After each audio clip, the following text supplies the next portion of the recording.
Oi, gente, tudo bem com vocês? No vídeo de hoje, eu vou fazer um vídeo que me pediram no canal também, que eu achei super legal essa ideia, achei super válida e eu decidi trazer, que era um vídeo lendo e de sugestão de livros e essas coisas. Só que o que acontece? Eu não sou uma pessoa que faço muitas leituras e tudo mais, não sou a maior fã de ler. Mas o que a gente não faz pelos nossos inscritos, né? E eu também queria agradecer aos 700 inscritos no canal. Eu tô muito feliz com esse nosso crescimento. E aí, então eu vim indicar livros pra vocês. Não li muitos na minha vida, mas vim trazer indicação de alguns livros que eu já li que eu gostei. Bom, vamos começar. Esse aqui eu nunca li, vou ler junto com vocês. Foi indicação da minha irmã. E como ela tinha um livro físico, eu pensei, eu acho que é mais legal trazer o livro físico pra eles. Aí então o que acontece? Eu gosto muito de livros de romance. Esses livros que são mais de aventura e tal, não me interessa tanto. Mas eu trouxe pra vocês, então esse aqui. Um livro, desculpa, um livro que eu gosto, que eu li, é A Seleção. É bem livro de garota de ensino médio. Li eles. Gostei muito. É aquele romance meloso que eu adoro. Por isso eu indico eles pra vocês. Por isso que eu indico a coleção pra vocês. Eu acho que quando eu tava assim no 8º ano, mais ou menos. Opa! Eu também li Para Todos os Garotos que Já Amei. Eu li a coleção toda também. Eu lembro que na época eu gostei, mas eu não lembro da história, pra ser bem sincera. Agora temos filme, né, na Netflix, então, pra quem quiser, tiver interesse, né, tem um filme. Eu li, eu comecei a ler, deixa eu pensar, um livro que eu gostei, que era do vestibular, que eu gostei muito, assim, incrivelmente, surpreendentemente, foi do João Cabral de Melo Neto, eu acho, que é aquele Sertões. Gente, eu achei a história muito boa, assim, sabe? É um poema que você fica pensando, caraca, é um poema antigo, mas retrata muito bem a realidade de muitas pessoas ainda hoje. Então, eu lembro que eu achei super interessante na época. E deixa eu ver o que mais que eu li. Eu li o primeiro livro de Divergente, da saga. E eu comecei a ler o segundo, mas o segundo não gostei muito. E acho que é só. Quando eu era menor também li, eu acho que o livro do Christian Figueiredo, mas acredito que só isso que eu li, não sou uma pessoa que faz muitas leituras. Eu lembro que eu lia bastante gibi também, mas sem mais delongas, né, vamos começar. Então, eu vou ler o primeiro capítulo com vocês hoje. Eu, eu não acho que eu sou uma pessoa que lê bem, assim, sabe? Eu dou umas engasgadas com a minha leitura, mas eu espero que a minha voz suave seja capaz de relaxar e tudo mais. Então não se esqueça de se inscrever no canal, curtir o vídeo e comentar. Também deixar sua sugestão de vídeo aqui embaixo, que sempre que é possível eu trago um vídeo com a sugestão de vocês, tá bom? Então vamos lá. Quando acordo, o outro lado da cama está frio. Meus dedos se esticam à procura do calor de Prim, mas só encontro a coberta áspera do colchão. A cobertura áspera do colchão. É isso que eu falo pra vocês, sabe? Eu dou uma engasgada na hora de ler. Ela deve ter tido sonhos ruins e pulou para a cama da nossa mãe. É claro que foi isso. Hoje é o dia da colheita. Eu me apoio sobre o cotovelo, a luz suficiente no quarto para que eu possa enxergá-las. Minha irmãzinha, Prim, encolhida junto ao corpo de minha mãe, suas bochechas coladas. Dormindo, minha mãe parece mais jovem, ainda um pouco acabada, mas não inteiramente arrasada. O rosto de Prim é tão fresco quanto uma gota de chuva, tão adorável quanto a flor que lhe deu o nome. Minha mãe também já foi muito bonita, pelo menos é o que se diz. Sentado aos pés de Prim, vigiando está o gato mais feio do mundo. Nariz esmagado, metade de uma orelha arrancada, cor dos olhos de abóbora podre. Prin chama de Buttercup, insistindo que a coloração amarelada do seu pelo combina com uma flor com o mesmo nome. Ele me odeia, ou pelo menos desconfia de mim. Apesar de já ter passado muito tempo, acho que ele ainda se lembra de como tentei afogá-lo num balde quando o Prim trouxe para casa. Gatinho raquítico, com uma barriga inchada por causa dos vermes e cheio de pulgas. A última coisa que eu precisava era outra boca para alimentar.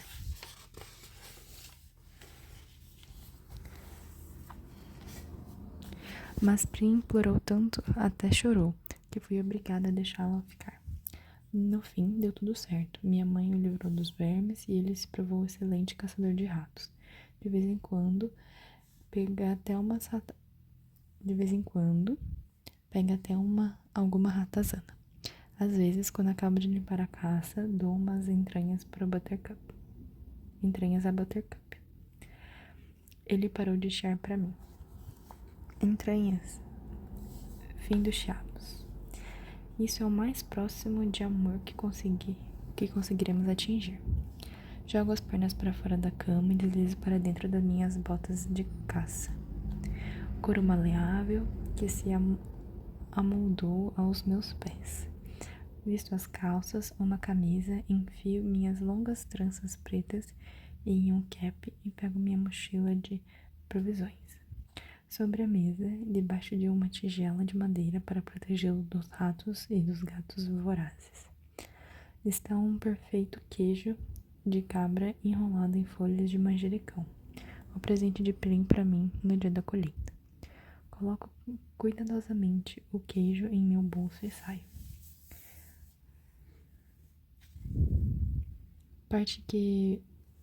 A parte em que vivemos no Distrito 12, apelidada de Costura, nesta hora do dia está normalmente empenhada de mineiros se dirigindo ao turno matinal.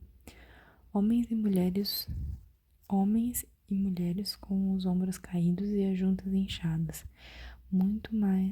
muitos dos quais há tempo desistiram de limpar a folhagem negra de suas unhas quebradas e de apagar as profundas rugas do seu rosto. Hoje, porém, as ruas cinzentas de carvão estão vazias. As persianas das casas baixas e escurecidas estão fechadas. A colheita só começa às 2. Pode dormir mais um pouco, se você conseguir. Nossa casa fica quase no limite da costura. Eu só preciso passar por alguns portões para alcançar o descampado miserável chamado Campina. Separado a Campina da floresta, na verdade, circundando todo o Distrito 12, encontra-se uma cerca alta de arame farpado. Teoricamente, ela deveria estar eletrificada 24 horas por dia, para afugentar os predadores que vivem na floresta. Bandas de cães selvagens, pumas solitários, ursos, que costumam ameaçar nossas ruas. Mas, como na melhor das hipóteses só conseguimos 2 ou 3 horas de eletricidade durante a noite, normalmente é seguro tocar a cerca. Mesmo assim, sempre espero um pouco para ouvir o zumbido que indica que ela está ativa. Neste momento, está tão silenciosa quanto uma pedra.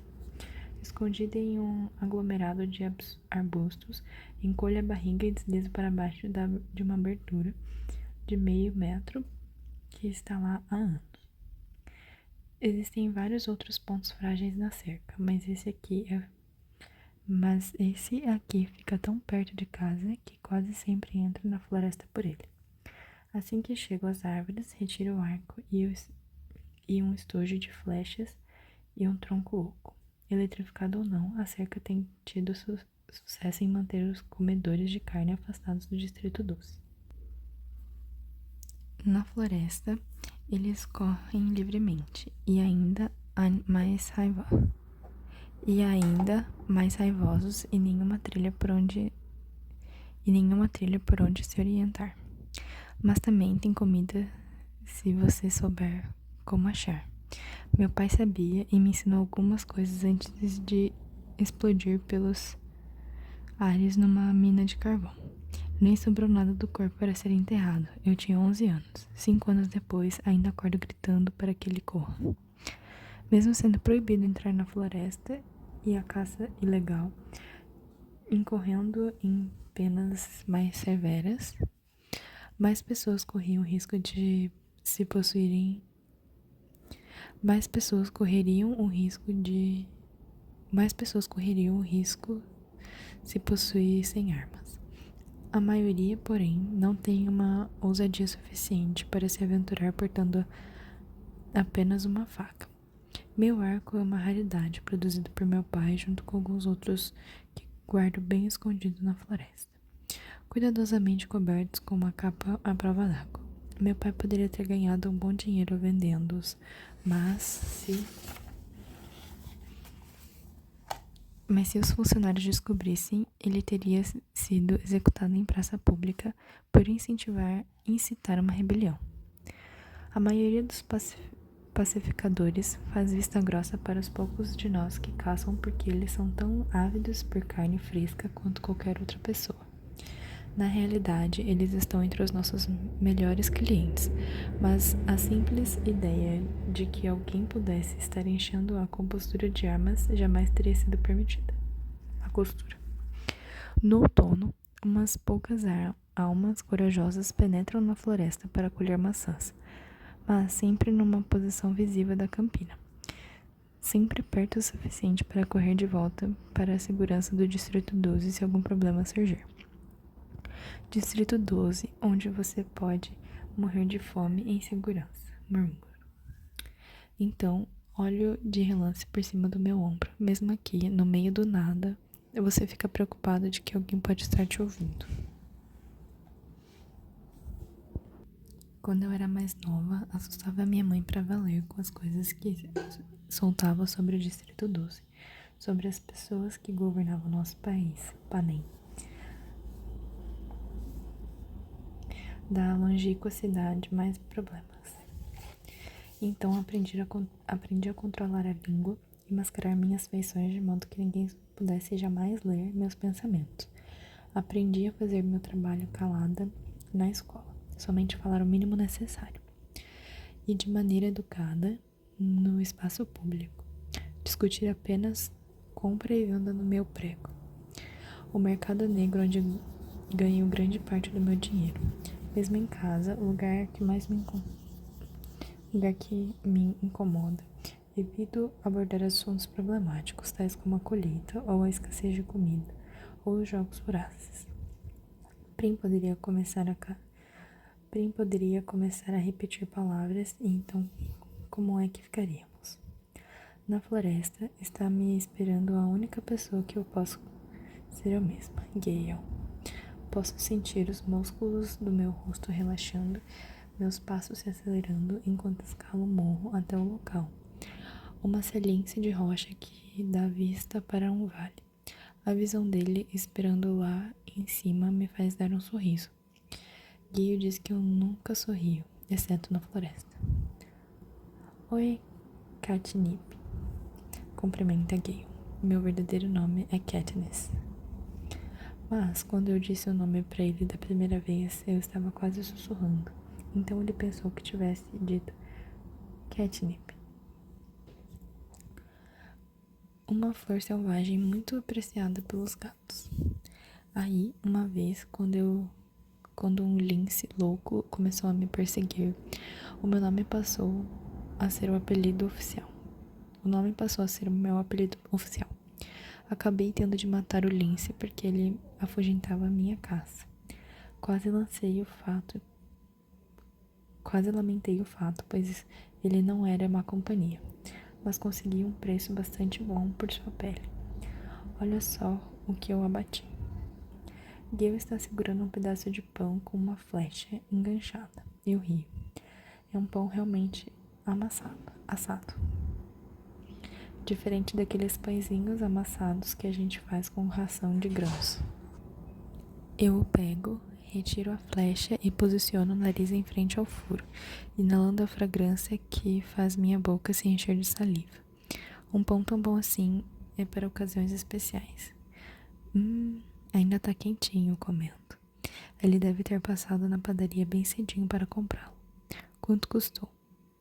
1 esquilo apenas. Acho que o velho estava sentimental hoje de manhã, responde ele. Até me desejou boa sorte. Bem, todos nós nos sentimos mais próximos uns dos outros hoje, não é? Prim deixou um queijo para nós. Eu o retiro da mochila. O semblante dele se ilumina com o presente. Obrigado, Prim. Vamos ter um verdadeiro banquete. De repente, ele passa a falar com o sotaque da capital, enquanto imita com mímicas Elf Trinket, a mulher otimista ao extremo que aparece uma vez por ano para ler os nomes da colheita. Quase esqueci. Feliz jogos vorazes. Ele arranca algumas amoras. E que a sorte. Ele joga uma amora na minha direção. Pego-a com a boca e rombo com os dentes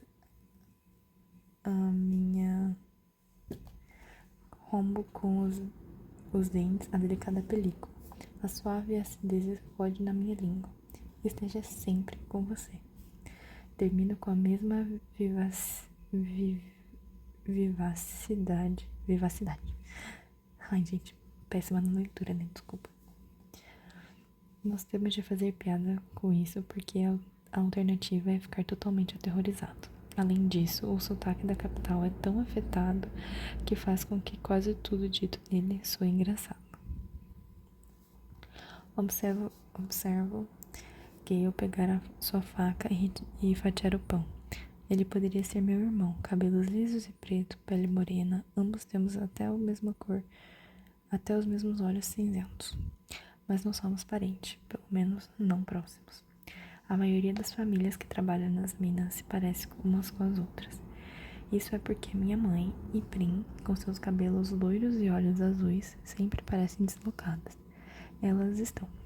Os parentes da minha mãe faziam parte de uma pequena classe de mercadores que abasteciam os funcionários, os pacificadores e, ocasionalmente, clientes da costura. Eles tinham uma loja de botica na parte mais simpática do Distrito Doce. Como quase ninguém tem condições de pagar um médico, os boticários são nossos curandeiros. Meu pai conheceu minha mãe porque às vezes ele coletava ervas medicinais em suas caçadas e as vendia para a loja para que fossem posteriormente transformadas em remédios. Ela deve ter realmente se apaixonado por ele, já que abandonou sua casa para morar na costura. Tento me lembrar disso quando tudo que consigo enxergar é a mulher que fica lá sentada, muda inalcançável, enquanto suas filhas viram pele e osso. Tento perdoá-la por causa do meu pai, mas, honestamente, não sou do tipo que perdoa.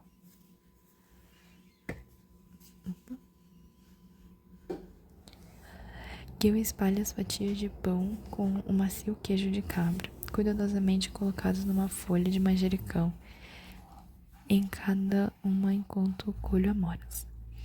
Nós nos recostamos em um canto das rochas. Desse local, somos invisíveis, mas temos uma visão bem nítida do vale, que está apinhado de vida devido ao verão. Vegetais a serem colhidos, raízes a serem desterradas, peixes iridescentes à luz do sol. O dia está glorioso, como um céu azul e uma suave brisa. A comida está maravilhosa, com o queijo de cabra derretendo sobre o pão quente e as amoras se desfazendo em nossa boca. Tudo seria perfeito se hoje fosse realmente um feriado. Se esse dia de folga significasse poder vagar pelas montanhas com Gale em busca de caça para a ceia. Em vez disso, nós teremos de estar em pé na praça às 2 da tarde, esperando os nomes a serem anunciados. A gente teria como fazer isso, sabe, Gale? Sabe, diz Gale. Calmamente. O que? Pergunta. Sair do distrito, fugir daqui, viver na floresta. Você e eu. A gente conseguiria. Completa. Não sei como responder, já a ideia é absurda demais. Se a gente não tivesse tantas crianças, acrescenta ele rapidamente. Elas não são nossas crianças, é claro. Mas bem que poderiam ser. 2 irmãozinhos de Gale e uma irmã, Prim. E você pode colocar também nossas mães. Porque como elas viveriam sem a gente? Quem alimentariam aquelas bocas que estão sempre pedindo mais?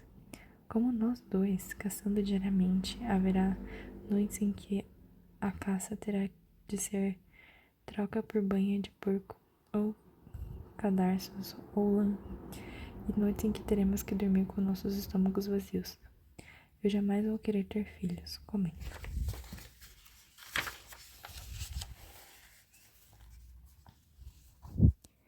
Talvez eu tivesse, se eu não morasse aqui, mas você mora, digo irritado. Esquece isso, retruca ele. A conversa parece completamente fora de foco. Ir embora? Como eu poderia abandonar Prim, que é a única pessoa no mundo que eu tenho certeza de amar? E Gale é dedicado à família dele. Nós não podemos ir embora. Então, por que se incomodar falando sobre isso? E mesmo que a gente fosse embora, de onde veio essa história de ter filhos? Nunca houve nada romântico entre eu e Gale. Quando nos conhecemos, eu era magricela de 12 anos e, embora fosse apenas 2 anos mais velho do que eu, ele parecia um homem. Demorou um bom tempo até que pudéssemos ao menos nos considerar amigos, até que parássemos de discutir todas as transações e começássemos a colaborar um com o outro. Além disso, caso deseje ter filhos, Gale não terá nenhuma dificuldade em encontrar uma esposa. Ele é bem apessoado, é suficientemente forte para trabalhar com minas e ainda caça. A forma com que garotas sussurram a seu respeito quando Gale chega à escola já indica que elas estão interessadas nele. Eu fico com ciúme, mas não pelo motivo que você está imaginando. Bons parceiros de caça são difíceis de encontrar. O que você quer fazer? Pergunta. Nós podemos caçar, pescar ou colher. Vamos pescar no lago. Nós podemos deixar as varas e fazer uma coleta na floresta. Pegar alguma coisa legal para hoje, à noite, diz ele. Hoje à noite, depois da colheita, todos devem celebrar. E muitas pessoas o fazem. Por alívio, porque as crianças foram poupadas por mais um ano. Mas pelo menos 2 famílias deixarão suas persianas encerradas, trancarão suas portas e terão de descobrir como servirão às dolorosas semanas seguintes. E tentarão descobrir como sobreviverão às dolorosas semanas seguintes. Nós nos viramos bem. Os predadores nos ignoram nos dias em que as presas mais fáceis e mais apetitosas aparecem em abundância. Ao final da manhã, nós temos 12 peixes, uma sacola de verduras e, melhor de tudo, uma cesta de morangos. Eu encontrei o canteiro alguns anos atrás, mas foi Gale que teve a ideia de gradear o local para manter os animais afastados. No caminho de volta para casa, nós passamos no prego, que funciona em um armazém abandonado que no passado guardava o carvão. Quando eles encontraram um sistema mais eficiente para transportar o carvão diretamente das minas para os trens, o prego foi um dos poucos ocupando o espaço. A maioria dos negócios não está mais funcionando a essa hora do dia de colheita, mas o mercado negro ainda está razoavelmente agitado. Nós trocamos com facilidade 6 peixes por pães de qualidade e outros 2 por sal. Gracie, a velha ossuda que vende sopa quente de uma chaleira grande, pega metade das verduras de nossas mãos em troca de um pedaço de prata de parafina. Podemos fazer negócios até melhores com outras pessoas, mas nós nos esforçamos para manter o bom relacionamento com Gracie Sai. Ela é a única pessoa que conhecemos que tem certeza que adquire cães selvagens. Nós não temos a intenção de caçá-los, mas se você é atacado e leva um ou outro cão, você sabe como é. Carne é carne. Quando está misturando na sopa, eu chamo de bife e pronto. Diz Gracie Sai, com uma piscadela. Ninguém na costura torceria o nariz por um bom pernil de cão selvagem, mas os panificadores que frequentam o prédio poderiam se dar ao luxo de escolhas mais sofisticadas. Quando terminamos o nosso comércio no mercado, vamos para a porta dos fundos de casa do prefeito para vender metade dos morangos que já sabemos que ele nutre um particular apreço por eles e pode pagar o preço. Madge abre a porta.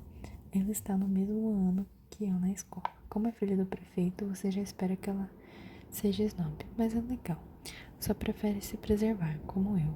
Como nenhuma de nós possui um grupo de amigos, acabamos ficando bastante juntas na escola na hora do almoço. Durante as assembleias e as atividades esportivas, raramente trocamos algumas palavras, o que é bem conveniente para ambas. Hoje ela trocou o uniforme pardo da escola por caríssimo vestido branco, e seus cabelos louros estão presos com uma fita rosa, roupa da colheita. Bonito vestido, elogia Gale. Madge lança um olhar para ele, tentando ver se o elogio é sincero ou se ele está apenas sendo irônico. O vestido é bonito, sim, mas ela jamais usaria em circunstâncias normais. Ela junta os lábios e sorri.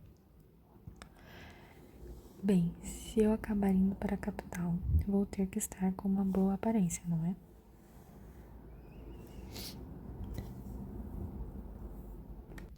Agora é a vez de Gale ficar confuso. Será que ela está falando sério? Ou será que ela está fazendo um pouco dele? Aposto na segunda opção. Você não vai para a capital, diz Gale friamente. Seus olhos aterrissam em um pequeno broche arredondado que enfeita o vestido dela. Ouro de verdade. Magnificamente trabalhado. Poderia garantir o pão de uma família por meses e meses. Quantas vezes você já se inscreveu?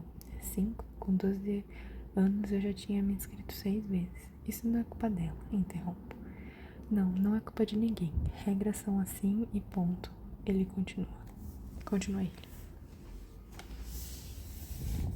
O rosto de Madge se fechou. Ela coloca o dinheiro dos morangos em minha mão. Boa sorte, Katniss. Pra você também, retribuo e a porta se fecha. Caminhamos na direção da costura em silêncio. Não gosto do fato de Gale ter implicado com Madge. Mas ele tem razão, é claro. O sistema da colheita é injusto, com os pobres ficando com a pior parte. Você se torna elegível para a colheita no dia em que completa 12 anos. Esse ano, seu nome é inscrito uma vez, aos 13, 2 vezes, e assim por diante, até você atingir 18 anos. O último ano é elegível quando seu nome aparece 7 vezes no sorteio. É assim que acontece para todos os cidadãos nos 12 distritos em todo o país de Panem. Mas aí vem a jogada. Digamos que você esteja pobre e esteja passando fome, como nós estávamos. Você pode optar por adicionar seu nome mais vezes em troca de tesseras. Cada tessera vale um escasso suprimento anual de grãos e óleo por pessoa. Você também pode fazer isso para cada membro de sua família. Assim, aos 12 anos de idade, meu nome foi inscrito 4 vezes no sorteio. Uma vez porque era obrigatório e outras 3 por causa das tesseras que garantiam grãos e óleo para mim, para Prim e para minha mãe. Na verdade, precisei fazer isso a cada ano e as inscrições são cumulativas. Então agora, com 16 anos, meu nome aparecerá 20 vezes na colheita. Gale tem 18 e tem ajudado ou alimentando sozinho uma família de 5 pessoas por 7 anos. Aparecerá 42 vezes no sorteio. Dá para entender porque alguém como Maddie, que jamais necessitou de tésseras, pode irritá-lo. A chance delas ser sorteada é muito pequena comparada a nós que moramos na costura. Não é impossível, mas é pequeno. E muito embora as regras tenham sido estabelecidas pela capital, não pelos distritos e certamente não pela família de Maddie, é difícil não ficar ressentido com as pessoas que não precisam ir atrás de tésseras. Gale sabe que a raiva que ele sente por Maddie é mal direcionada. Outras vezes, no meio da floresta, ouvi discursando sobre como as tésseras não passam de mais um instrumento para aumentar a miséria em nosso distrito. Uma maneira de plantar ódio entre os trabalhadores esfomeados da costura e aqueles que podem normalmente contar com uma ceia e assim garantir que jamais confiaremos uns nos outros. É vantajoso para a capital nos deixar divididos. Talvez ele dissesse se não houvesse mais ouvidos além dos meus. Se hoje não fosse o dia de colheita, se uma garota com um broche dourado e nenhuma terceira não tivesse feito o que tenho certeza que ela imaginava ser um comentário absurdamente inofensivo. Absolutamente inofensivo. À medida que caminhamos, olho de relance para o rosto de Gale, ainda fervendo por baixo da semblante pétreo. O ódio dele me parece sem sentido, embora jamais diga algo parecido. Não é que não concorde com ele, concordo, mas o que nos ajuda a ficar vociferando contra a capital no meio da floresta não muda alguma coisa. Não torna as coisas mais justas. Não enche nosso estômago. Na verdade, acaba até assustando os animais que estamos caçando. Mas deixa ele berrar. Melhor ele berrar aqui na floresta do que no distrito. Gale e eu dividimos nossos despojos. 2 peixes, alguns pães de boa qualidade, verduras e uma porção de morangos, sal, parafina e um pouco de dinheiro para cada um. A gente se encontra na praça. Vê se veste alguma roupa bonita, diz ele sem alterar a voz. Em casa, minha mãe e minha irmã estão prontas para sair. Minha mãe está usando um vestido lindo da época do Boticário. Prim está usando as roupas que usei pela primeira vez em um dia de colheita, uma saia e uma blusa franzida. Estão um pouco grandes nela, mas minha mãe ajustou com alfinetes. Mesmo assim, ela está tendo alguns problemas em manter a blusa presa nas costas.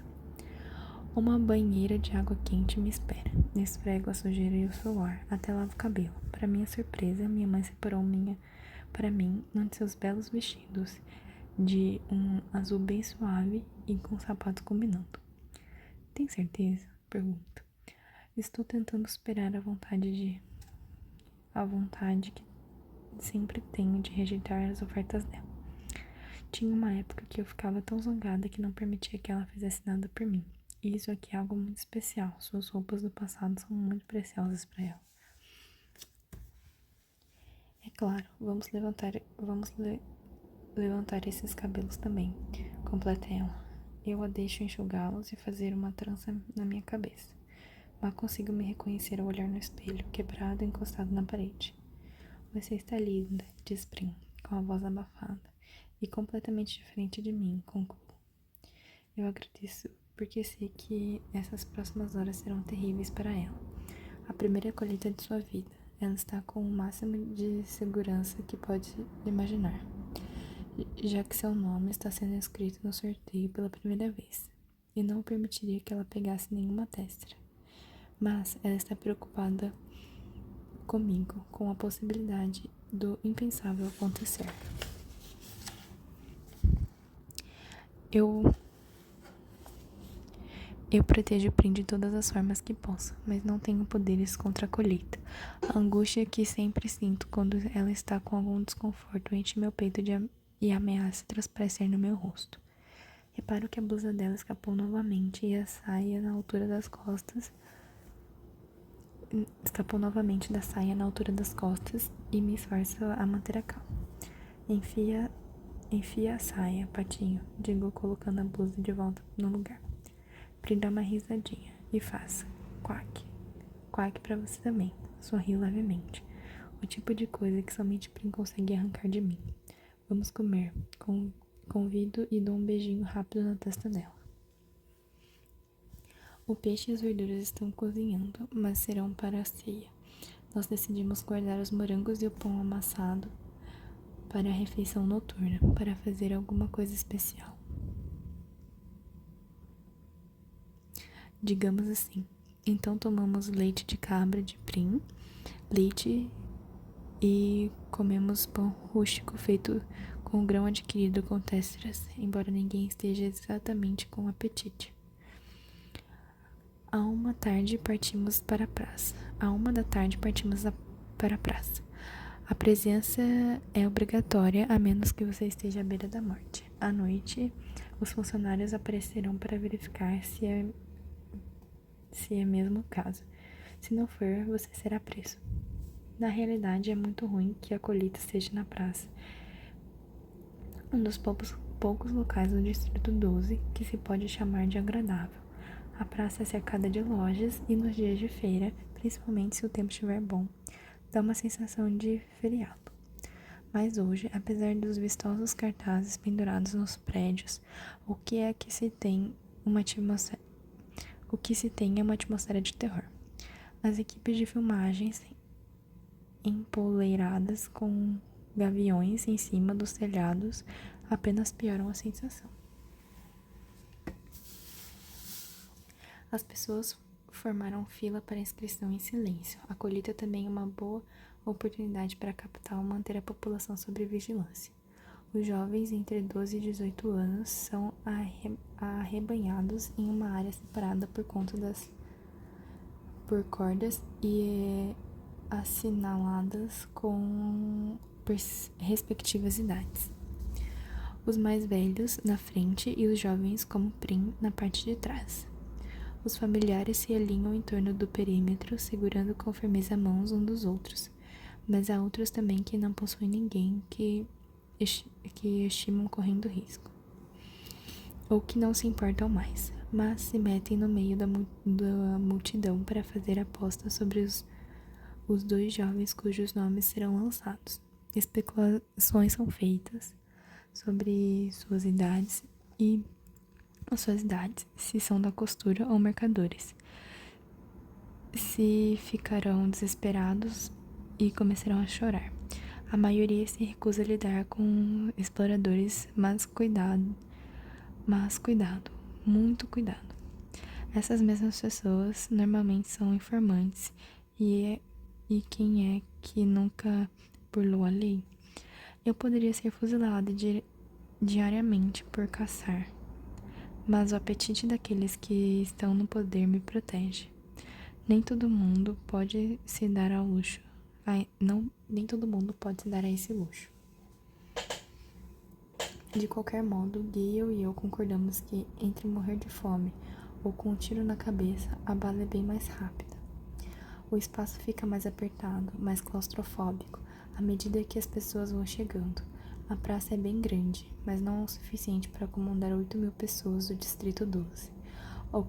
Os que chegaram mais tarde são dirigidos às ruas adjacentes, onde poderão assistir o evento nos telões, já que tudo é transmitido ao vivo para todo o país. Eu me encontro de pé junto a um aglomerado de jovens de 16 anos da costura. Nós todos nos cumprimentamos de modo conciso e depois direcionamos nossa atenção para o palco temporário que foi montado diante do edifício da Justiça. Podemos ver cadeiras, um pódio e 2 grandes bolas de vidro, uma para os garotos e uma para as garotas. 20 delas estão com o nome Katniss Everdeen escrito em uma caligrafia cuidadosa. 2 das 3 cadeiras estão ocupadas pelo pai de Maddie, prefeito Undersea,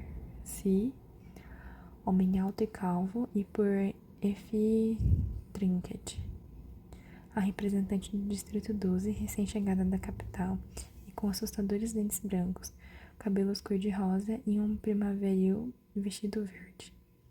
Eles murmuram um com o outro e em seguida olham com preocupação para a cadeira vazia. Assim que o relógio da cidade dá as badaladas indicando que são 2 da tarde, o prefeito sobe no pódio e começa a leitura. É a mesma coisa todos os anos. Ele conta a história de Panem, o país que se ergueu das cinzas em um lugar que no passado foi chamado de América do Norte. Ele lista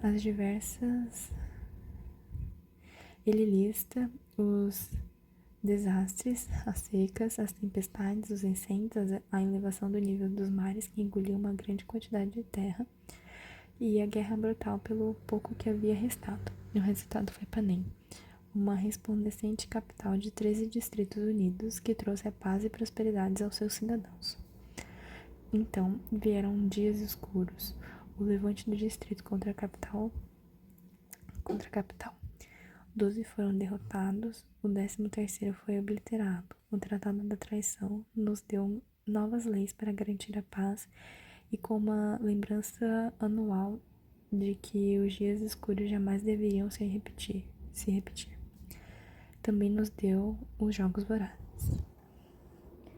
As regras dos Jogos Vorazes são simples. Como punição pelo levante, cada um dos 12 distritos deve fornecer uma garota e um garoto, chamados tributos, para participarem. Os 24 tributos são aprisionados em uma vasta arena a céu aberto que pode conter qualquer coisa, de um deserto em chamas a um descampado congelado. Por várias semanas, os competidores deverão lutar até a morte. O último tributo restante será o vencedor. Levar as crianças de nossos distritos, forçá-las a matarem umas às outras enquanto todos nós assistimos pela televisão. Essa é a maneira encontrada pela capital de nos lembrar de como éramos totalmente subjugados a ela. De como teríamos pouquíssimas chances de sobreviver caso organizássemos uma nova rebelião. Pouco importam as palavras que eles utilizam. A mensagem é bem clara. Veja como levamos suas crianças e sacrificamos, e não há nada que vocês possam fazer a respeito. Se erguerem um dedo, nós distribuiremos todos vocês da mesma maneira que destruímos o Distrito 13. Para fazer com que a coisa seja humilhante, além de torturante, a capital nos obriga a tratar os Jogos Vorazes como uma festividade, um evento esportivo que coloca todos os distritos como inimigos um dos outros.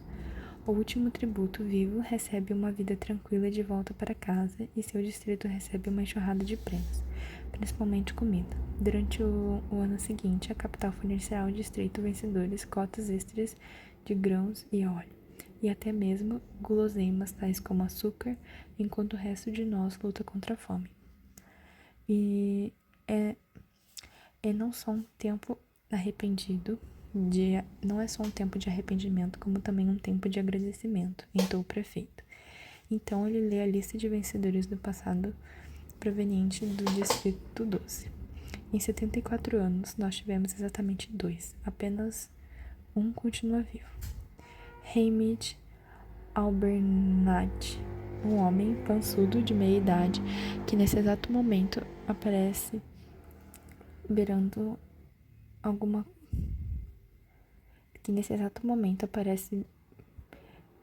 alguma coisa ininteligível. Sobe ao palco, cambaleando, e desaba sobre a terceira cadeira. Está bêbado, muito bêbado. A multidão responde com aplausos e reconhecimento, mas ele está confuso e tenta dar um abraço efusivo em F. Trinket, que mal consegue se desviar. O prefeito parece aflito. Como tudo isso está sendo transmitido nesse instante, o Distrito 12 é o grande motivo de chacota de toda Panem. E ele bem sabe disso. Rapidamente, ele tenta voltar o foco para a colheita, anunciando F. Trinket. Cintilante e borbulhante, como sempre. F. Trinket caminha para o palco e lança sua marca registrada. Feliz Jogos Vorazes. E que a sorte esteja sempre a seu favor. Seus cabelos cor-de-rosa devem ser uma peruca porque os cachos mudam levemente de posição depois do encontro com Hamlet. Ela segue falando um pouco sobre a honra que é estar ali, embora todos saibam que ela está ansiosa para ser levada logo a outro distrito, o melhor, onde haja vencedores apropriados e não bêbados que fazem afronta na frente de toda a nação. Em meio à multidão, identifico o gay olhando para mim, com cara de poucos amigos. A colheita desse ano está até um pouco divertida, mas de repente lembro que Gale e as 42 tirinhas de papel com o nome dele naquela bola e de como suas chances não são tão grandes assim. Não se comparadas a muitos outros garotos, e talvez ele esteja pensando a mesma coisa em relação a mim, porque seu rosto ficou fechado e ele olhou para o outro lado. Mas ainda há milhares de papeizinhos, sussurro, desejando que ele pudesse me ouvir. Está na hora de fazer o sorteio. Elfie Trinket, como faz todos os anos, diz. Primeiro as damas. Ela cruza o palco até a bola com o nome das garotas. Ela se aproxima, enfia a mão bem fundo. Na bola, retira a tirinha de papel. A multidão suspira coletivamente e depois do silêncio é tão grande